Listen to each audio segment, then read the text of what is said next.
prueba sencilla.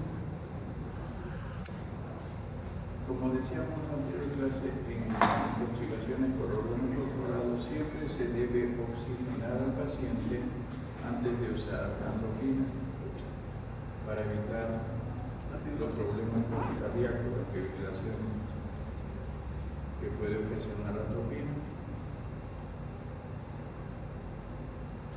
Dado que estas intoxicaciones se realizan en trabajadores agrícolas que tardan mucho tiempo en llegar a un centro de salud, es necesario que los que trabajan en los puestos de salud más cercanos conozcan esta prueba, porque no siempre es posible conocer los antecedentes del problema porque el paciente está inconsciente, no puede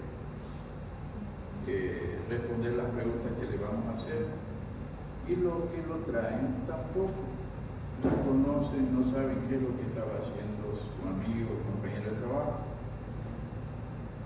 Por lo tanto, para nosotros es importante conocer esta prueba que nos confirma el diagnóstico de intoxicación.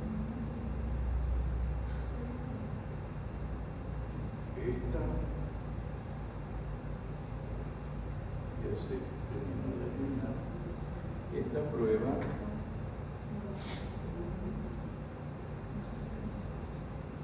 consiste en la administración de una ampolla de atropina. Vienen en soluciones de 1 miligramo cada ampolla, en solución de 1 ml.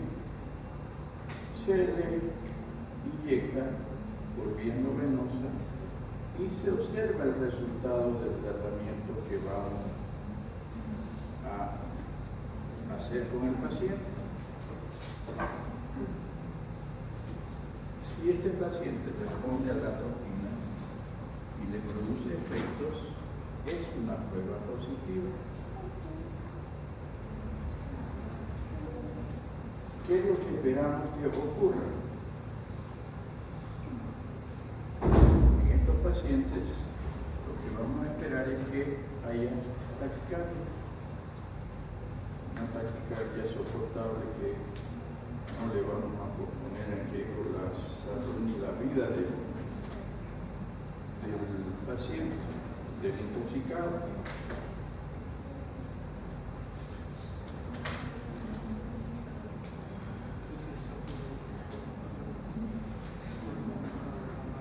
Además, aparece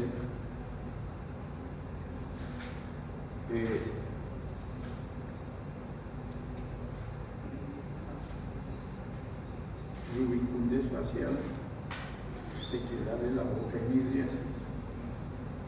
A los 3 minutos ya tenemos estos resultados de la prueba de atropina, siempre y cuando haya sido una intoxicación por organofosforados por carbonato. En caso de que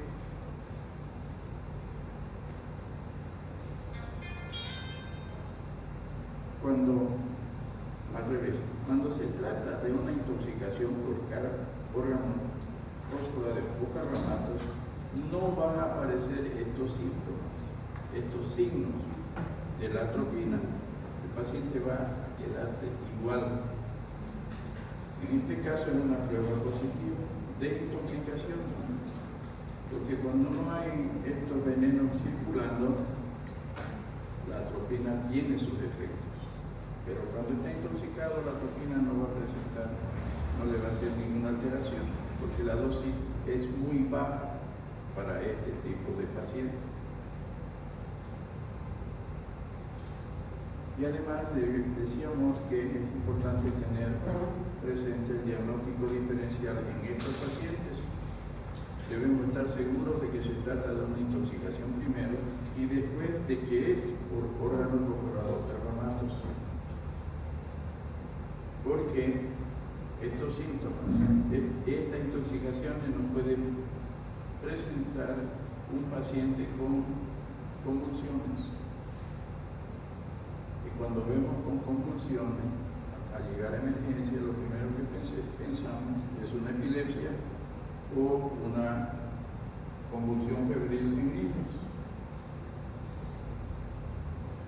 Y ahí nos equivocamos en el diagnóstico. Siempre nuestro primer diagnóstico es intoxicación en cualquier convulsión. Después que vamos a pensar en una epilepsia o en una convulsión febril en menores, que es más frecuente. Lo que les decía, síndrome convulsivo. En hiperglicemia, principalmente, y en hipoglicemia también presentan los mismos síntomas, es decir, los diabéticos, que no toman su tratamiento o los que usan insulina y no se alimentan adecuadamente. Los estados de coma provocados por otras causas, la intoxicación tóxica por otros venenos, el fluoracetato de sodio, los hidrocarburos clorados, los depresores del sistema nervioso central, como el alcoholismo crónico con intoxicación etílica o metílica, o los que usan sustancias derivadas del opio. Otros cuadros que debemos tener en cuenta como diagnóstico diferencial son las neurosis conversivas, los ataques de histeria que dicen cuando hay el estrés exagerado o para llamar la atención. En caso de intoxicación por órganos corporales, como el paciente viene con micción y defecación, vamos a tener en cuenta la enfermedad diarreica aguda. En la época del cólera se presentaba este signo, síntoma, y que puede confundirse con la intoxicación por órganos corporales. El edema pulmonar, que se asocia a varias enfermedades, insuficiencia cardíaca congestiva o una hiperreactividad bronquial, es decir, una crisis asmática. Para evitar errores de diagnóstico, primero, historia clínica laboral. Un buen examen físico desde el inicio, desde que ingresa el paciente, empezar a observar todo el organismo de este paciente para que nos pueda orientar a un síndrome nicotínico, un síndrome muscarínico, un síndrome del sistema nervioso central, que son propios de la intoxicación por órganos fosforados y carbamatos. El tratamiento, medidas de soporte son importantes. Evitar que se broncoaspire este paciente una vez que lo tenemos, acostarlo sobre un lado, cambiar ropa para evitar que se intoxique, absorbiendo su mismo sudor, su mismo vómito. Si se sospecha que existe una intoxicación aguda por plaguicidas, órganos corporales, su atención es inmediata, es una emergencia. Hay que vigilar las vías respiratorias, retirar todos los cuerpos extraños para evitar broncoaspiración. Si está inconsciente, hay que colocarlo en decúbito lateral izquierdo. Debemos vigilar la respiración. Si es que está en insuficiencia respiratoria, hay que dar oxígeno húmedo. O en su caso, entubar a ese paciente y hacer ventilación asistida.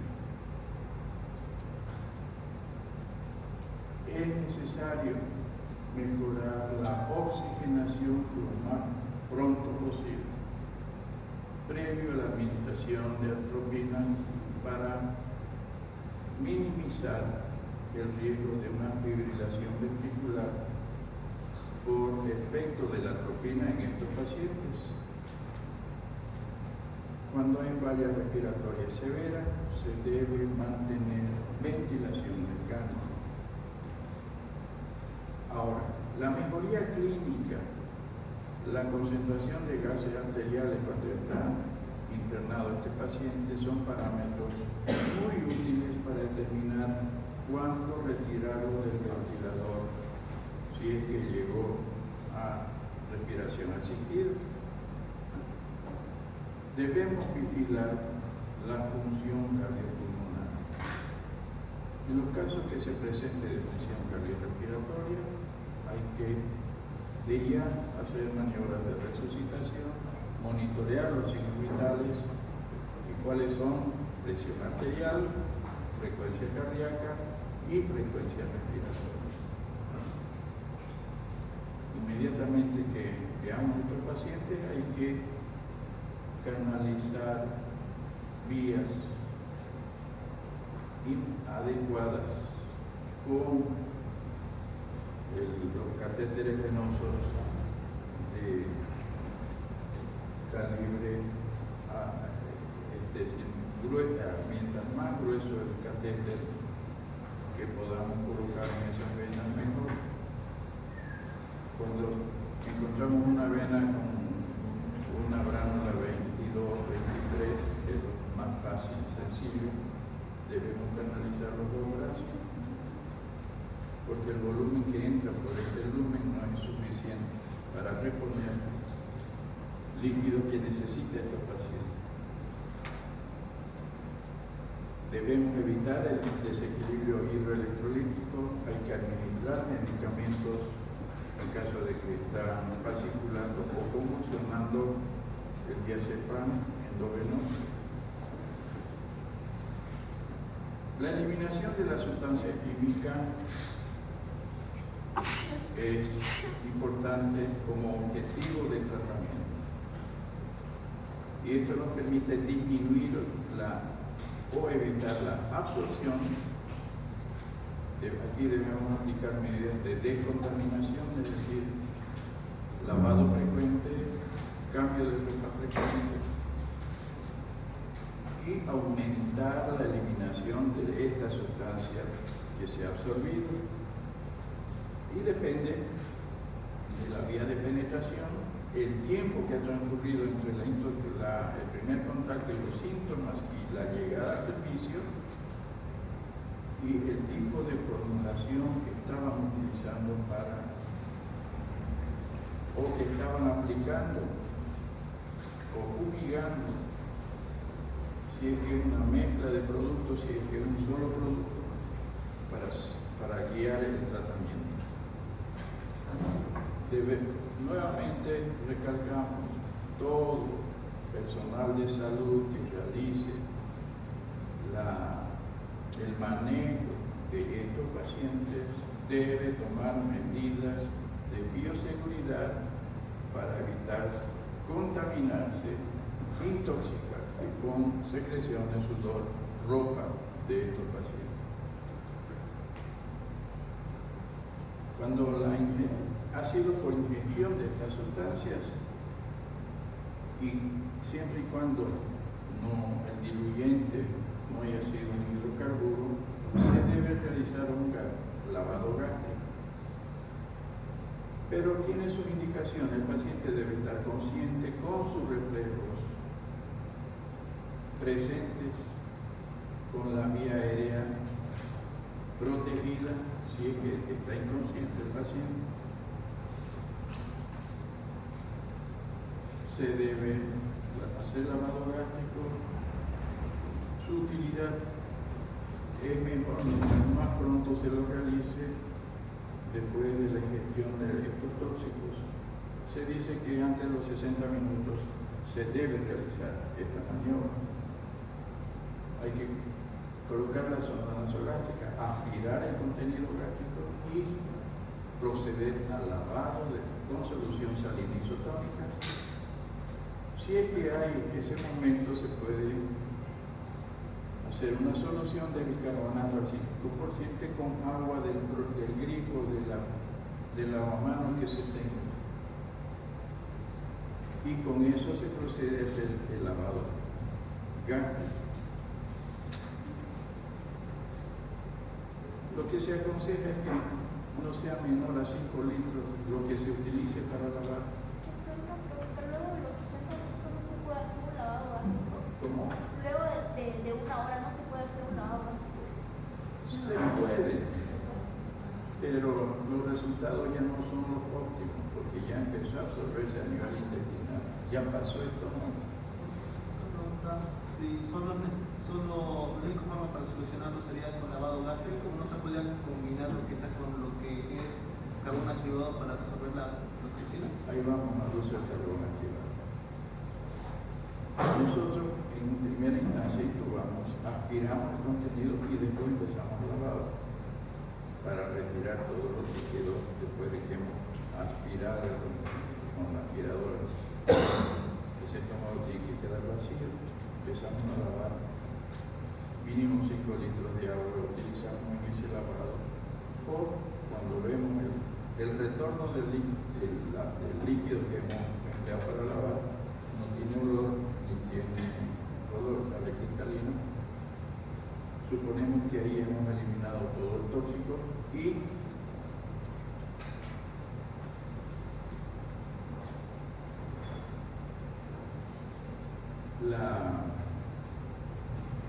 una vez que hemos hecho todo eso, decíamos que la contraindicación para hacer este lavado es que haya sido una mezcla con hidrocarburo, queroseno o diésel, con lo que mezclan estos productos para aplicar. Si ese producto está contraindicado el lavado gástrico. Concluido el lavado gástrico, se debe administrar lo que su compañero preguntaba, el carbón activado, y debe repetirse cada 4 horas la aplicación del carbón activado por la sonda nasogástrica, es decir, cambiar ese carbón activado, aspirarlo y poner carbón activado nuevo. La dosis, una vez que hemos lavado, medio gramo por kilo peso del paciente.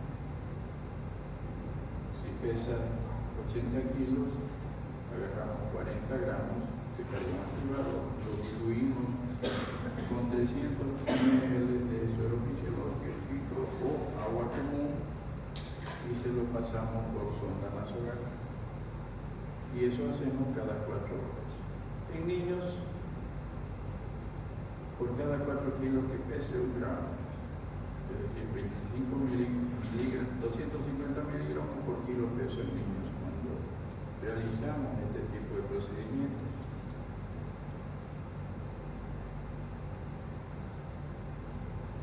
Cuando se administra carbón activado, en algunas ocasiones se debe usar algún catártico, es decir, algún laxante, para eliminar más rápido lo que queda del carbón activado con veneno. Ahora, decíamos que órganos perforados, carbamatos, no se usa catárticos, o sea que ahí no debemos utilizar, porque de por sí un efecto que tiene estos venenos es que produce diarrea. Por lo tanto, no necesitamos. Cuando se usan los catárticos son dosis ya estándares. Sulfato de magnesio o de sodio, eso es principalmente en menores de 12 años, 250 miligramos kilo peso. La famosa leche de magnesia de venta común o sin receta. Sorbitol, 1 gramo kilo peso. Manitol, en mayores de 12 años, 20 a 30 gramos, 3 a 4 ml por kilo peso corporal.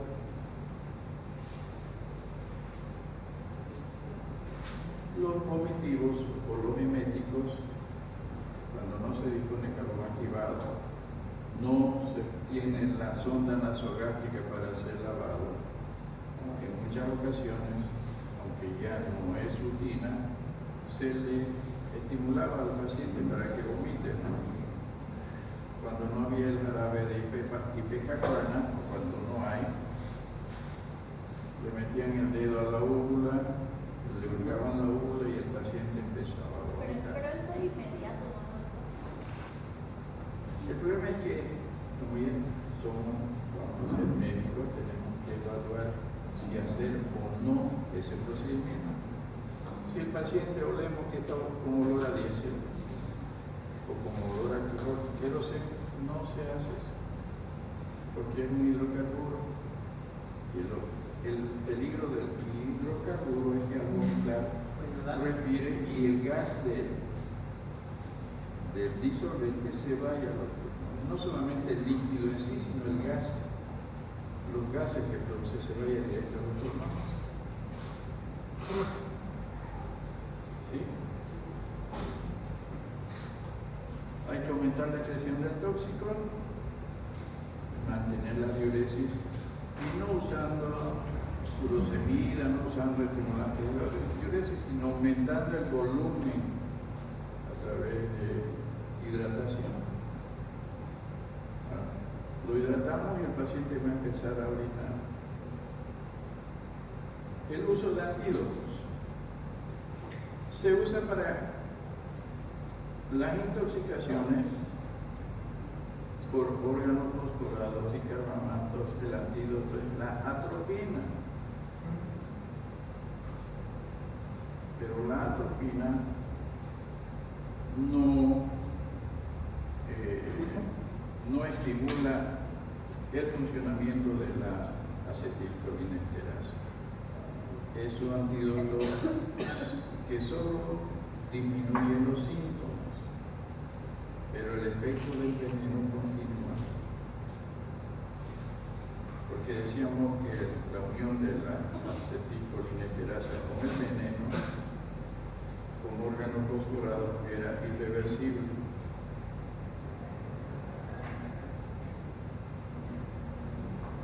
Por eso es que en muchos casos es necesario, de acuerdo a la gravedad de la intoxicación, el uso del antídoto específico que es la pralidoxima o obidoxima.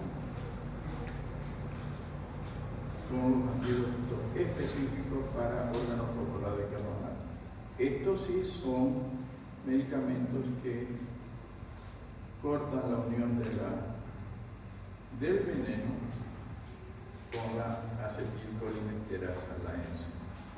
Y esta acetilcolinesterasa se vuelve activa y degrada la acetilcolina, terminando la acción, terminando los síntomas y signos. Pero debemos estar seguros para el uso de este antídoto. Primero debemos usar la atropina. La atropina le salva la vida a ese paciente. Cuando es muy alta la concentración de acetilcolina en el espacio intersináptico, no vamos a tener que usar atropina por largo tiempo, semanas a veces. Porque lo que decía, la atropina no reactiva la acetilcolinesterasa, tampoco acelera la eliminación del veneno. Lo único que controla son las manifestaciones clínicas, muscarínicas, pero no las nicotínicas.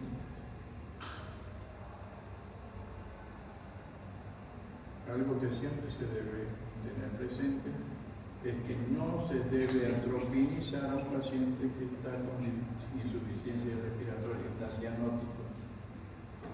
Se debe suministrar oxigenación para minimizar el riesgo de fibrilación ventricular, porque la fibrilación nos lleva al paro cardíaco en este caso. La atropina se administra lentamente por vía endovenosa, 1 a 5 miligramos por dosis en adultos y 0.1 a 0.5 miligramos de peso en niños. debe aplicarse la dosis cada 5 a 10 minutos hasta obtener la atropinización. ¿Y cómo nos damos cuenta que el paciente está atropinizado? Empieza a tener rubor facial, su coloración es como de un tomate maduro, sequedad de las mucosas, el paciente está seca, la piel está seca, la lengua está sin saliva, tiene taquicardia y tiene midriasis. ¿Cuál es la midriasis? ¿Qué es midriasis? Cuando la pupila está Dilatada. Es decir, está grandota la pupila, lo miramos y está redonda, como el panda también. Ahí está el paciente atropinizado. Desde ese momento nosotros empezamos a valorarlo, que se mantengan esos síntomas. Y si empieza de nuevo a tener pupila puntiforme, empieza a sudar otra vez, volvemos a usar la atropina. Por eso es que cuando hay esas intoxicaciones lo sientan al interno de turno al lado del paciente. Y lo peor es en la noche, porque cada 5 minutos tiene que atropina, de 1 a 5 miligramos. Su jeringa de 40 llenita de atropina. Así que cada 5 minutos. Y eso cansa porque uno está paciente ahí, uno sentado mirando el monitor, mirando al paciente. A varios nos ha tocado hacer eso. Y esto se hace hasta obtener la mejoría clínica del paciente. Y algo importante, la atropina no debe suspenderse en forma brusca para evitar el rebote. Se lo va haciendo en forma esporádica, cada 10 minutos, cada 15 minutos, cada media hora, cada hora. Se va disminuyendo en tiempo y se vigila que no aparezcan manifestaciones clínicas de la intoxicación. Cuando aparecen, de nuevo empezamos cada 5 minutos con la dosis de atropina.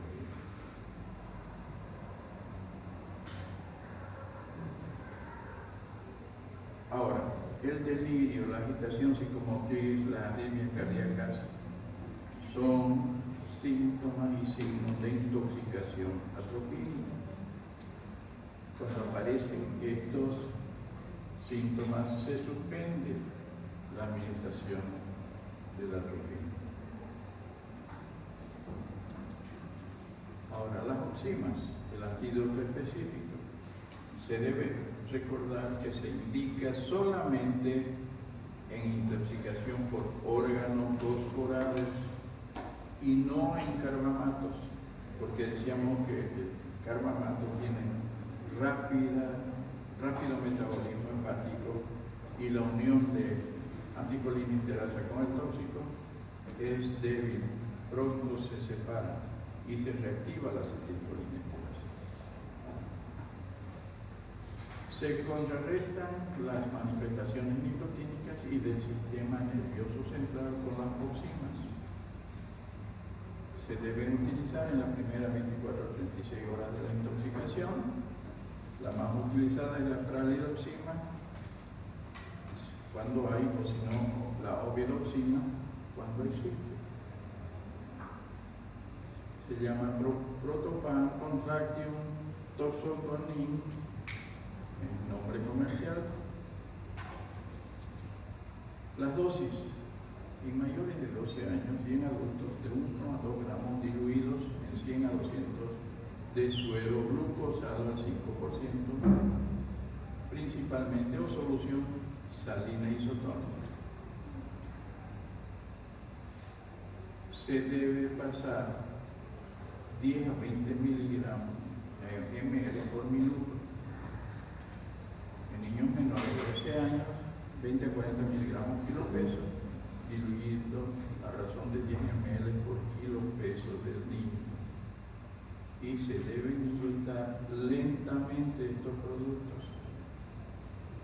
Después de que hemos dado la dosis de ataque, se puede continuar con una infusión de mantenimiento, una solución al 1%, es decir, 1 gramo en 100 ml de solución salina. La dosis es de 200 a 500 miligramos hora en adultos, es decir, 50 ml por hora, y 5 a 10 miligramos por hora en niños. Si no es posible administrar el medicamento por vía intravenosa, porque no hay una vía adecuada, se puede colocar intramuscular profundo, pero principalmente en adultos. Cuando se utilizan las oxinas, se debe monitorear la presión arterial y la respiración, porque por el efecto colateral o adverso que tiene la oxina, es de producir hipertensión, crisis hipertensiva o una falla respiratoria. En caso de que ocurra, esté aumentando la presión, se suspende inmediatamente la administración del antídoto. El tratamiento sintomático para las convulsiones, el diazepam, 10 miligramos en adultos, y se repite cada 5 a 10 minutos hasta que se controle la convulsión. Y máximo 3 dosis, es decir, 5, 10, 15 minutos. Hasta los 15 minutos la última dosis. En niños, 0,25 a 0,4 miligramos kilo peso por cada 5 minutos hasta 3 dosis. Cuando hay edema pulmonar en estos pacientes, es una intoxicación severa, hay que utilizar oxigenoterapia, ponerlo sentado al paciente, levantarle la cama. Hay que valorar el uso de diuréticos y digitales. ¿Por qué? Porque de por sí son pacientes con desequilibrio hidroelectrolítico, deshidratados, y si le damos diurético vamos a deshidratarlo. En este caso no se usa teofilina, aminofilina ni morfina, porque su efecto es depresor del sistema nervioso central de estos medicamentos. Cuando hay arritmias, se trata de acuerdo al tipo de arritmia.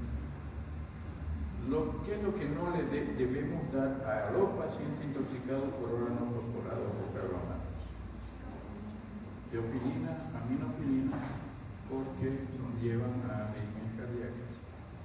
La morfina, fenotiazina, barbitúricos nos deprimen el sistema nervioso central, de que de por sí ya está afectado.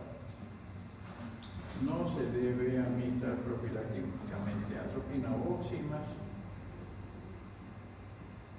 a trabajadores expuestos a plaguicidas, órganos fosforados, carbonatos. Es decir, no se puede, si el trabajador va a ir a aplicar este tipo de veneno, no se le puede poner, no se le debe poner profilácticamente esta sustancia.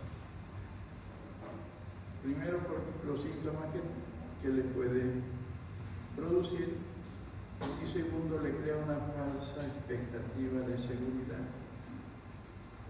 Empieza a hacer actos inseguros y se puede intoxicar con más gravedad todavía. Es decir, no se usa profilaxis. Otra medida, en la etiqueta de los productos vamos a encontrar indicaciones del tratamiento y un teléfono ahí de toxicología. Es por eso que debemos solicitar la etiqueta o el envase del producto. En nuestro país, vamos a volver a recalcar, las intoxicaciones por plaguicidas son de notificación obligatoria. Hay una ficha epidemiológica que debemos llenar una vez que diagnostiquemos en el consultorio este tipo de intoxicación.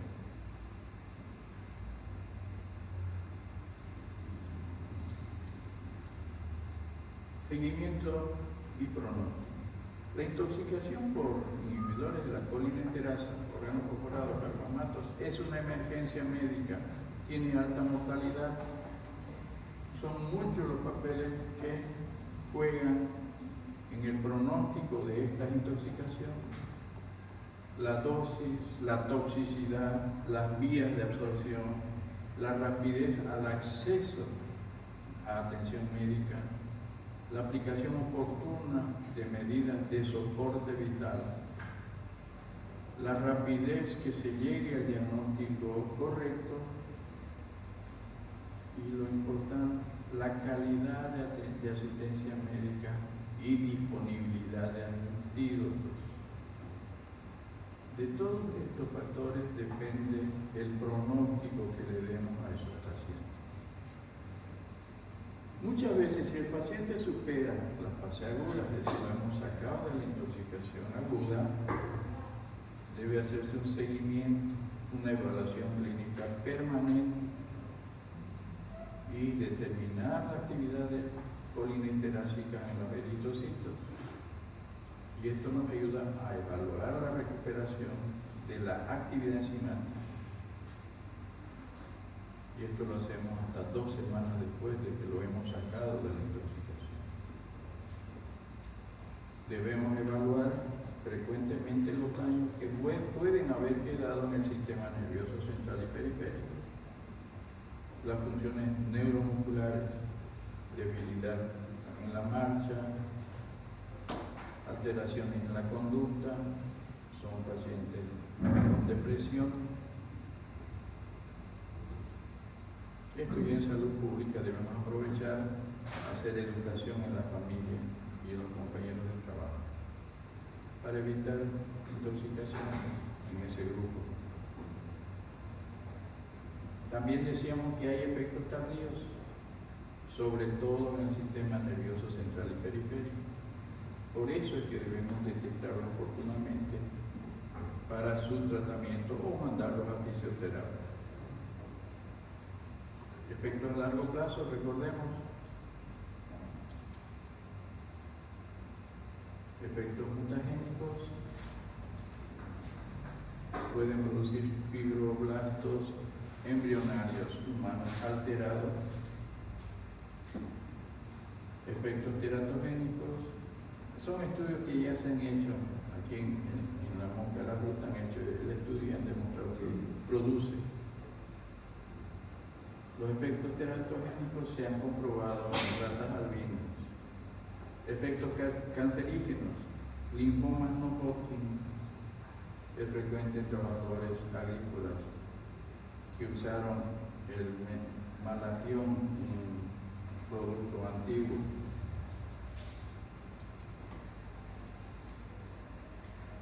Ahora, otro grupo que es de uso frecuente son los organoclorados. Estos son más tóxicos y además no hay antídotos. Dentro de los compuestos organoclorados se conoce el DDT antiguo, que ya está prohibido su uso, pero actualmente usamos el aldrin, endosulfán, capecloro. El DDT, como la molécula inicial, en 1874 se produjo. En la Segunda Guerra Mundial se utilizó como una arma química. Se utilizaba para el control de piojos en los soldados, insectos que ponían en peligro la salud de la tropa, es decir, contra los mosquitos de la malaria. Dentro de estos grupos hay subgrupos que se usan en la actualidad. Los más importantes, los derivados de hidrocarburos aromáticos, dicopol, metoxicloro, clorobencilato, y los derivados de hidrocarburos ciclodiénicos, el aldrin, que es se sigue utilizando dieldrin, endosulfán, mirex, clordano, heptacloro. Eso se utiliza en la actualidad. Son poco solubles en agua, son estables a la luz solar, son estables a la humedad, al aire y al calor. Por lo tanto, lo hacen fácilmente resistentes en el medio ambiente. Es decir, perduran mucho tiempo en el medio ambiente. En muchos países está solamente utilizado en campañas de salud pública para combatir vectores de enfermedades. En otros países se han prohibido o restringido el uso de este tipo de plaguicidas. Algo importante son bioacumulables. Aumentan de forma progresiva en el organismo. Son capaces de producir biomagnificación. Significa que el plaguicida se va concentrando en cada eslabón de la cadena trófica. Si algunos desechos van a los ríos, los peces se contaminan. Mientras más contaminación, más dosis tienen esos peces que nosotros vamos y sacamos y nos alimentamos. Se acumulan en los tejidos grasos, causan intoxicación crónica, pasan la barrera placentaria, van a la leche materna, por lo tanto pueden envenenar al feto y al lactante. Se han encontrado en estudios residuos de los órganos clorados en los tomates y en las zanahorias.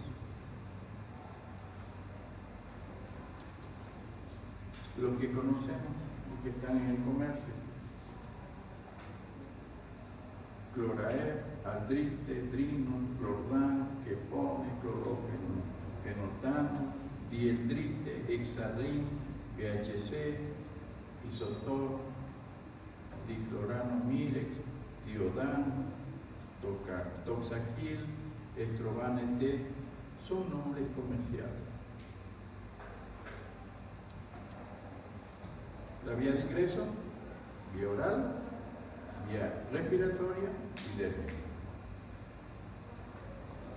Seguimos hablando del DDT porque algunos países, por más prohibidos que estén, siguen comercializándose en forma clandestina.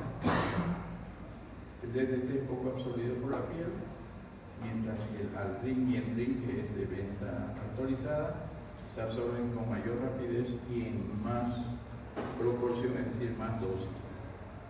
Por otro lado, sustancias disueltas en grasas de animales o vegetales aumentan más la absorción.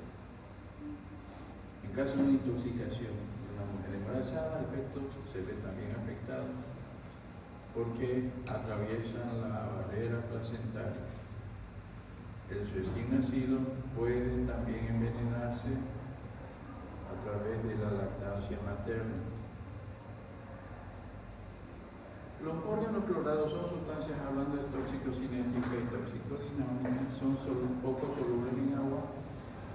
Cuando ocurre una exposición súbita, la sangre se satura rápidamente debido al proceso de filtrado que efectúan los glomérulos para luego ser absorbidos por el túbulo renal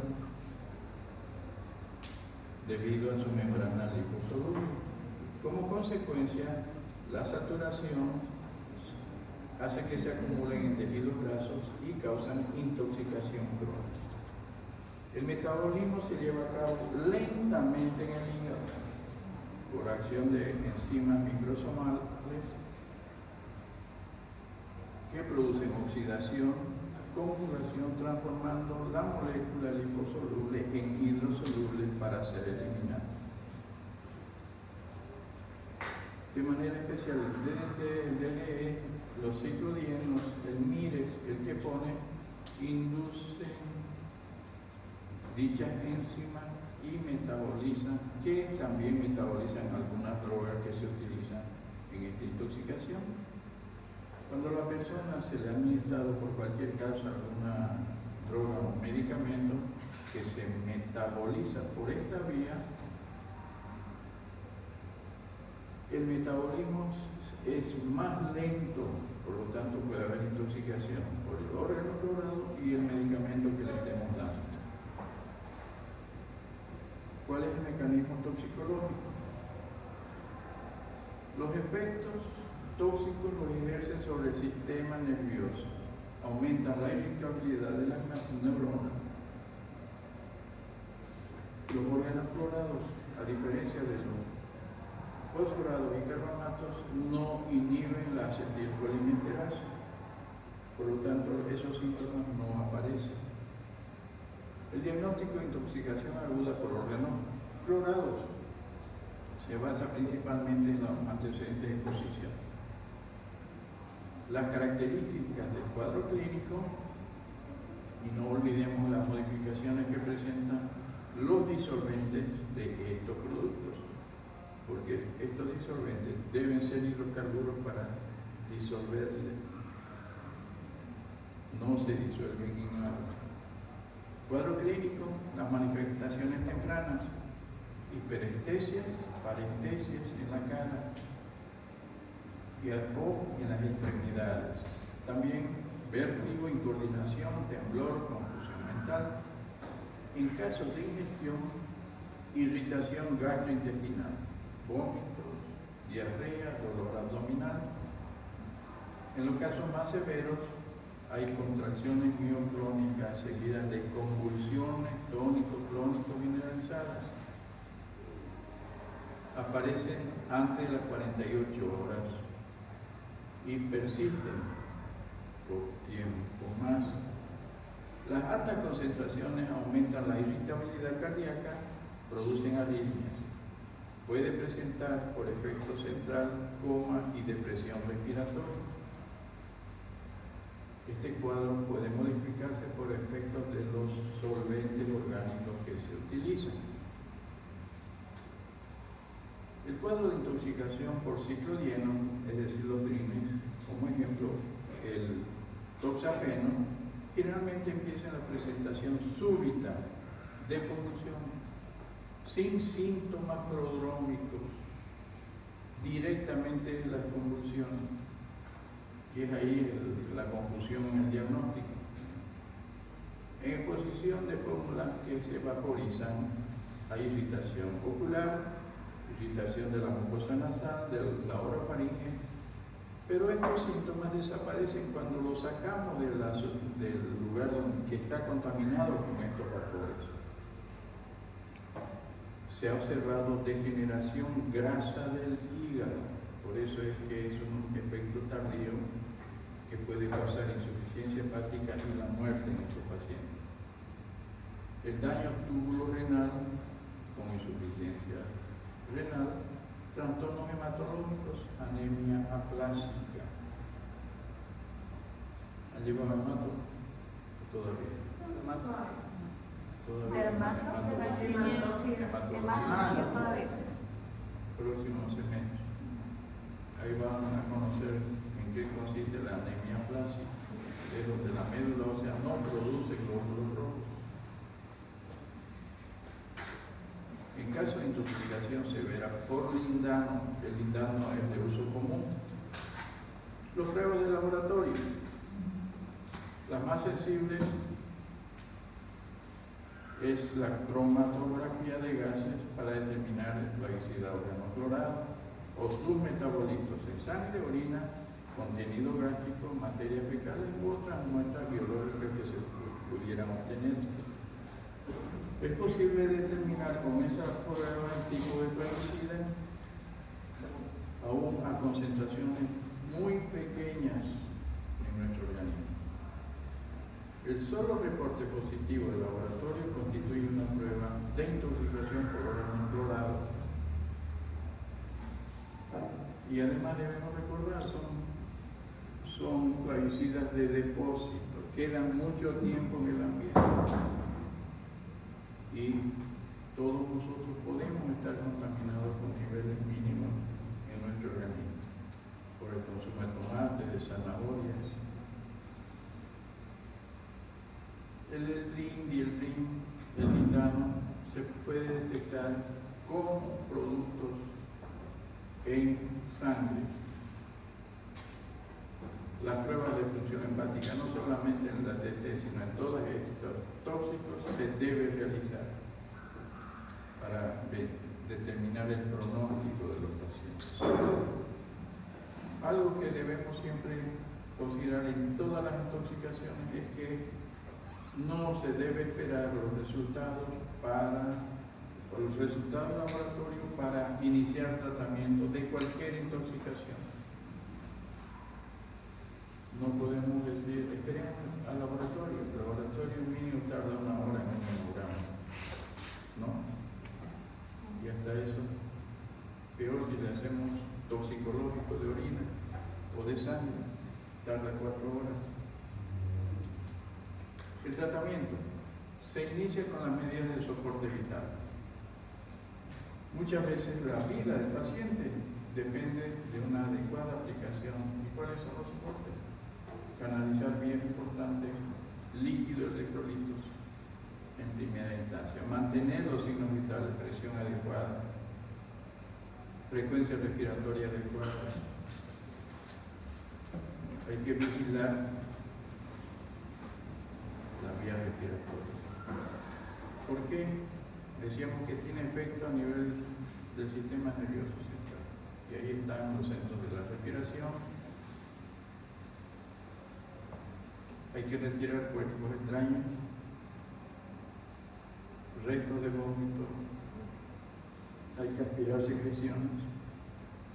Si el paciente está inconsciente, decúbito lateral izquierdo a cualquier paciente inconsciente, cualquiera.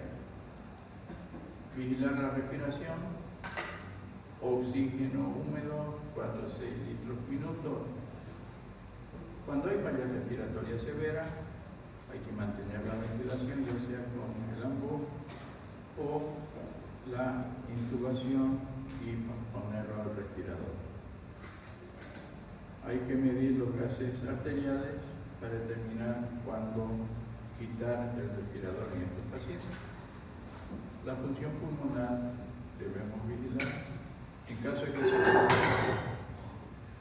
depresión cardiorrespiratoria, maniobra de resucitación, monitoreo sinusal, canalizar vías venosas, administrar líquidos, eliminar la sustancia tóxica, cambiar de ropa frecuentemente, retirar al trasladarlo con oxígeno, quitar la ropa, lavar al paciente. Si es que ha tomado el producto, volvemos al lavado gástrico, volvemos al mismo tratamiento como cualquier lavado gástrico, aplicar carbón activado.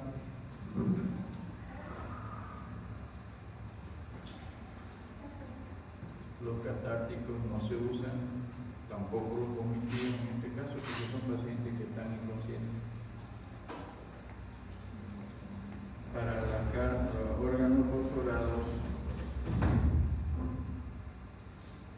no existen antídotos, el tratamiento es sintomático.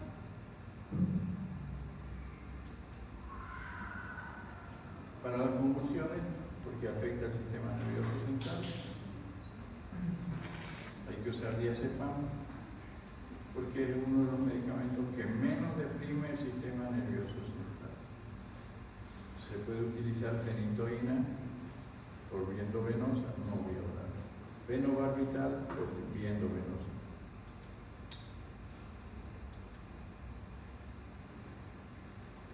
En caso de no poder canalizar a estos pacientes que están convulsionando, por vía rectal se puede administrar el diazepam. Cuando administramos por vía endovenosa, el diazepam se lo administra lentamente, 1 a 2 ampollas.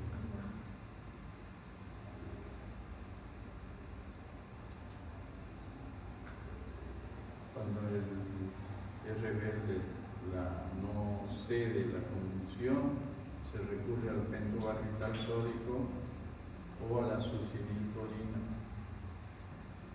Estos solo detienen la contracción muscular y se evita la rhabdomiólisis, porque una contractura sostenida en los músculos por mucho tiempo produce necrosis y el mismo músculo se va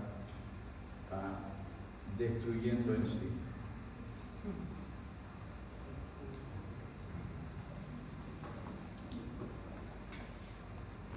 Los órganos clorados se eliminan lentamente y persisten por varios días circulando en nuestro organismo.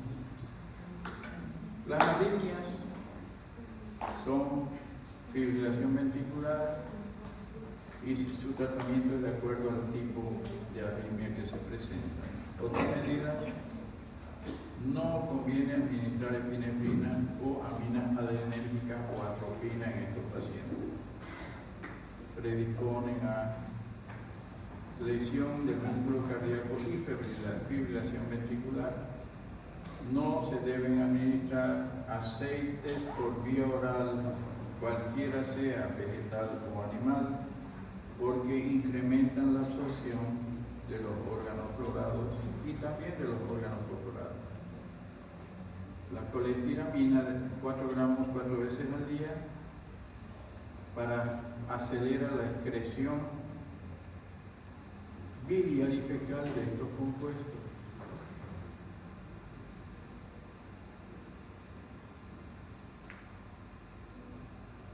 Nunca olvidemos que siempre debemos solicitar la etiqueta o una muestra del tóxico para estar seguros de que lo que estamos haciendo es lo correcto. Y debemos notificar siempre toda intoxicación por agroquímicos o insecticidas en nuestra consulta. Es una obligación que tenemos los médicos que trabajamos en consultorios donde vamos a atender a estos pacientes. ¿Alguna pregunta? Tengo una pregunta. Antes me mencionado sobre que los herbicidas ¿cómo sería su tratamiento exactamente? Fue inhalación. De los herbicidas. No sé si está en esta diapositiva. Ya que antes yo estaba mencionando que sería contradictorio que le administraran oxígeno de repente. El paraquat y el diquat, que son herbicidas. Pero hay otros, famosos, los biperidilos, los famosos que está de moda ahorita, el que dura 6 a 1 año, que se llama. No hay agricultores. El glifosato. El glifosato, los biperidilos.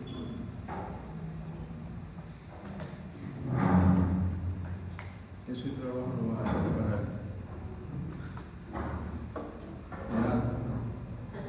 uno de los trabajos prácticos, vamos a hacer todo ese cuestionario.